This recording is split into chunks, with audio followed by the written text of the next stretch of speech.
Benefit అయింది. అట్లా నాకు కాంగ్రెస్ పార్టీకి అవినాభావ సంబంధం ఉంది అనేటటువంటి అంశాన్ని ప్రజల మధ్య ప్రమోట్ చేసే ప్రయత్నం చేస్తున్నారు.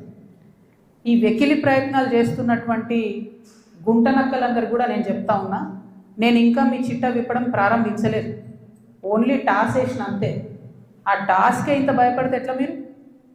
ముంగటి ఇంకా టెస్ట్ మ్యాచ్ ఉంది, మామూలుగా అనుకుంటారే ఇది కథ. జస్ట్ టాసే, ఇప్పటికే గెలిచినాం ఆల్రెడీ మేము జాగ్రత్తలు. ఎందుకు భయపడుతున్నారు మీరు ఇంతగా? ఏమన్నాడు నా భర్త, మీరు అధికారంలో ఉన్న 10 ఏళ్ళలో ఎన్నడన్నా వచ్చి మిమ్మల్ని ఒక పని అడిగినామా మేము? ఎక్కడన్నా ఎప్పుడన్నా ఒక ఫేవర్ అడిగినామా మిమ్మల్ని? ఒక్క విషయంలో అన్నా అవుట్ ఆఫ్ ద వే పోయి ఏ ఒక్క మంత్రితోని కానీ, కేసీఆర్ గారితో కానీ, కేటీఆర్ గారితో కానీ, హరీష్ రావు గారితో కానీ, నా భర్త కానీ, నేను కానీ ఏమన్నా ఫేవర్ తీసుకుని ఉంటే చెప్పండి, దమ్ముంటే చెప్పండి. ఊరుకుంటుంటే తమాషాలు చేస్తున్నారు. మీరు వెకిలి ప్రయత్నాలు మానుకోండి. నేను మీ మీద చేసినటువంటి ఆరోపణలకు మీకు దమ్ముంటే, సిగ్గుంటే, ప్రజాస్వామ్యంలో ప్రజల మధ్యలో ఉండాలనుకుంటే జవాబు చెప్పండి. అంతేగాని నా మీద మొరిగేటటువంటి వాళ్ళందరినీ వదిలిపెట్టి ఏది పడుతుంది మాట్లాడితే నేను చూస్తూ ఊరుకుంటాను అనుకోవద్దు. నేనేం తప్పు చేయలేదు.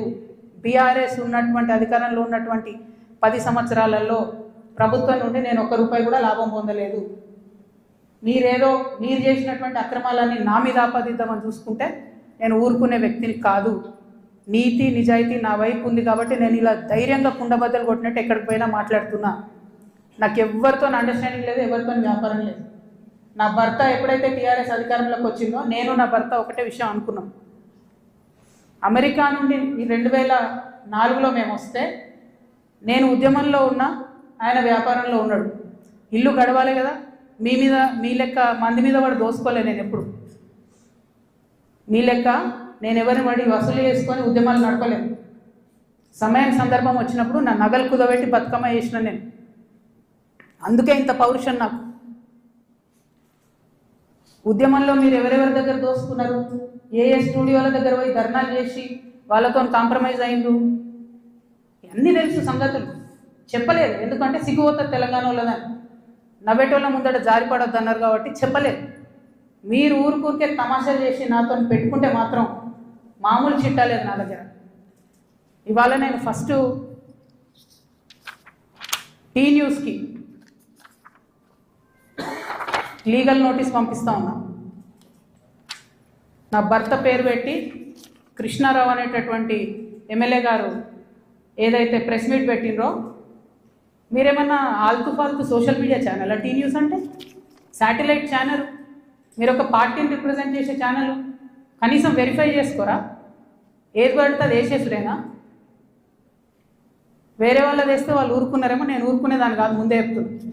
టీ న్యూస్కి లీగల్ నోటీస్ ఇస్తున్నాం. 1 వీక్లో పబ్లిక్ అపాలజీ చెప్పాలి బిడ్డ, పబ్లిక్ అపాలజీ. కోర్టుకి ఈడుస్తాం ఏమనుకుంటున్నారు. తర్వాత ఏలేటి మహేశ్వర్ రెడ్డి గారు, వీరికి కూడా నోటీస్ ఇస్తున్నాం, లీగల్ నోటీసు. 1 వీక్లో మీరు కూడా తప్పుడు సమాచారాన్ని ప్రజలకు ఇచ్చినందుకు, నా భర్త గారికి నా యొక్క పరపతిని దెబ్బతీసే ప్రయత్నం చేసినందుకు నాకు పబ్లిక్ అపాలజీ చెప్పాలని మహేశ్వర్ రెడ్డి గారిని డిమాండ్ చేస్తూ ఉన్నాను. అట్లానే మాధవర్ కృష్ణారావు గారిని మీరు కూడా 1 వీక్ లోపల అపాలజీ చెప్పాలి, లేకపోతే కోర్టుకి ఈడుస్తాం, కోర్టు నుండి క్షమాపణ చెప్పిస్తాం. ఇది నాకు సంబంధం లేని వ్యక్తులు. నేను జాగృతి జనంబాట కార్యక్రమంలో పోతా ఉంటే సడన్గా సోషల్ మీడియాలో ప్రచారం ప్రారంభమవుతుంది. వెంటనే ఏలేటి మహేశ్వర్ రెడ్డి గారు బీజేపీ ఫ్లోర్ లీడర్, ఆయనకి ఏం పనో నాకు అర్థం కాదు, ఆయనకు నాతోనేముందో అర్థం కాదు, నన్నంటే పొలిటికల్గా ఆయనకి ఏం లాభం వస్తుందో నాకు అర్థం కాదు. ఆయన బయటకు వచ్చి సీరియస్గా ప్రెస్ మీట్ పెట్టిండు. ఓకే, ఏం పెడతాడు ప్రెస్ మీటు? ఒక ఫోటో ఉన్న కాపీ తీసుకొని నా భర్తది, దాంట్లో ఏవి రెడ్డి గారి పేరు ఉంది, అది చూపించుకుంటే ఇగో వీళ్ళకి వ్యాపారాలు ఉన్నాయని చెప్తుంటాడు. అసలు ఆయనకి ఏం సంబంధం? అది ఉన్న పొలిటికల్ ఇష్యూవా? ఎందుకు మాట్లాడిండు? ఓకే, అంటే దీని వెనుక ఉన్న స్ట్రాటజీ చేసేసి తెలంగాణ ప్రజలు అర్థం చేసుకోవాలి. హరీష్ రావు గారు, బీఆర్ఎస్ పార్టీ ఏదైతే నా మీద దుష్ప్రచారం చేయాలనుకుంటున్నారో అది ఏలేటి మహేశ్వర్ రెడ్డి గారి నోటి నుండి వస్తుంది, బీఆర్ఎస్ పేడ్ సోషల్ మీడియా నోటి నుండి వస్తుంది, ఆ తర్వాత కృష్ణారావు గారు లాంటి ఎమ్మెల్యేల నోటి నుండి వస్తుంది. అంటే వీళ్ళందరూ ఒక స్ట్రాటజికల్గా ఏంటంటే, ఆడపిల్ల బయట తిరుగుతుంది, ఈమెకు అన్ని విషయాలు అర్థమవుతున్నాయి, ప్రజలు వచ్చి చెప్పుకుంటున్నారు, బాధితులు వచ్చి చెప్పుకుంటున్నారు, ఈమె ఇంకా చెప్తే భయం అవుతుంది, మాకు ఇబ్బంది అవుతుంది అని చెప్తున్నారు. నేను మీలాగా పారిపోయే పిరికిపందని కాదు. మీరు ఏదైతే నా భర్త ఫోటో చూపించి మాట్లాడుతున్నారో ఆ ల్యాండ్కి సంబంధించి ప్రతి ఒక్క విషయాన్ని ఇవాళ నేను తీసుకొని వచ్చిన. ఇవాళ నేను ఎట్లా ట్రాన్స్పరెంట్గా క్లారిటీ ఇస్తున్నానో నేను చేసే ఆరోపణల మీద మీరు కూడా అట్లనే క్లారిటీ ఇవ్వాలని చెప్పి నేను డిమాండ్ చేస్తూ ఉన్నాను. ముందుగా మీరు ఏదైతే కాపీ చూపిస్తున్నారో మా హస్బెండ్ది ఏవి రెడ్డి గారిది ఉన్నటువంటిది, అది 2 సర్వే నంబర్లకు సంబంధించినటువంటి ల్యాండ్.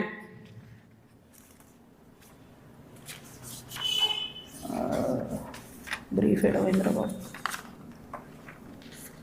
ఇది అదేంటంటే 2010/2 2010/3 అనేటటువంటి భూమి.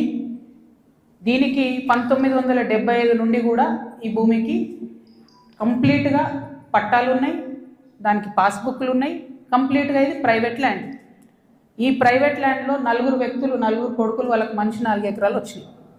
ఈ మనిషి 4 ఎకరాలు వచ్చినటువంటి ఈ భూమిని అక్కడ ఒక కంపెనీ ఉంది, టేకంషా అనే కంపెనీ. ఆ టేకంషా అనే కంపెనీకి 37 ఎకరాలు ప్రభుత్వము అమ్మింది ల్యాండ్ ఒకప్పుడు. వాడేం చేసిండు, ఆ అమ్మిన ల్యాండ్తో పాటు ఈ ప్రైవేట్ వాళ్ళ భూమి కూడా లోపలేసుకొని కాంపౌండ్ వాళ్ళు పెట్టుకున్నాడు. ఈ ప్రైవేట్ వాళ్ళంతా కాంపౌండ్ వాళ్ళకి పోయింది కాబట్టి వాళ్ళంతా ఈ రియల్ ఎస్టేట్ వ్యాపారంలో ఉన్నటువంటి మా హస్బెండ్ ఇంకా కొంతమంది దగ్గరకు వచ్చారు. ఈ 16 ఎకరాల భూమికి దాదాపు ఒక 20 మంది ఆ భూమిలో ఉన్నారు. అందులో మా భర్త కంపెనీ కూడా ఒకటి. ఇది మొత్తం ప్రైవేట్ ల్యాండ్ మాది, నువ్వెట్లా కాంపౌండ్ లోపల పెట్టుకుంటావు అని చెప్పి ఒక 9 ఏళ్ళు నడిచినట్టుంది ఈ డిస్ప్యూట్ నాకు తెలిసి. ఇది మా ల్యాండ్ అని వీళ్ళు, కాదని వాళ్ళు. ఫైనల్గా 2019లో లోక్ అదాలత్లో, ఇగో ఇది బీఆర్ఎస్ గవర్నమెంట్ ఇచ్చిన పాస్బుక్, అది ప్రైవేట్ ల్యాండ్ అని చెప్పి ఫైనల్గా లోక్ అదాలత్లో 2019లో ఈ టేకంషా అనే కంపెనీ ఈ 16 ఎకరాలు ప్రైవేట్ పట్టా వీళ్ళందరూ కూడా కాంప్రమైజ్ అయింది. 2019లో ఎప్పుడైతే కాంప్రమైజ్ అయినరో ఆనాడే ఆ ల్యాండ్తో నాకు కానీ నా భర్తకు కానీ సంబంధం లేదు. ఆ పట్టేదారుల తరఫున ఉండి కొట్లాడినటువంటి మా భర్త గారు, వాళ్ళ ఫ్రెండ్స్, వాళ్ళ కంపెనీ అందరు కూడా ల్యాండ్ అమ్మేసి బయటకు వచ్చేసి. ఎప్పుడు 2019